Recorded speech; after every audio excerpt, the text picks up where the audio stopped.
This is Kellie Nightlinger. I'm here in Mackinac County along US 2 at the beautiful Brevoort Sand Dunes, the site of many drownings due to rip currents. And one of those drownings happened to me. Luckily, I was spared and brought back to life. If you are ever caught in a rip current, don't swim back directly to shore.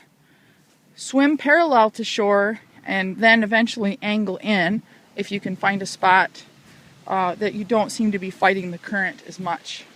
On my fateful day, when I was 19 years old, I swam down by that rocky outcropping there, scuba diving, after receiving a brief lesson from my friend who was also a certified dive master. And we came up for air, took my regulator out of my mouth where we had a discussion to see if I was ready to dive into deeper water. And because I seemed to be doing fine, we decided together that I was ready to go into about 8 feet of water. I was standing flat-footed, and my friend swam away. I then was pulled underneath the water by a rip current. I had no idea what a rip current was, nor what the effects would be. I was pulled underneath the water.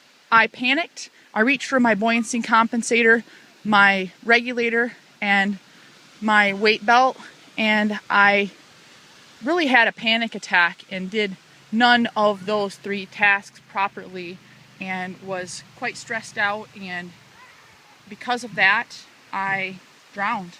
I was clinically drowned. He felt no palpable pulse, and he also saw no rise and fall of my chest, did not see or hear me breathing either. And due to his quick thinking, he actually brought me back to life, most likely because of cold water drowning effects, prolonging the amount of time that a person can be without oxygen before death or brain damage. He estimates I was underwater without oxygen for up to 20 minutes. And thank goodness I survived to be able to tell this story. My last moments before I blacked out were seeing the light, the rays of sunlight shining down through the water column as I lay motionless on the bottom. And my lungs were filled with water. I was no longer breathing, and I was swaying back and forth gently in the water. And I remember having my last few moments before blacking out and eventually waking up on shore with the safety of my friend. Thank goodness.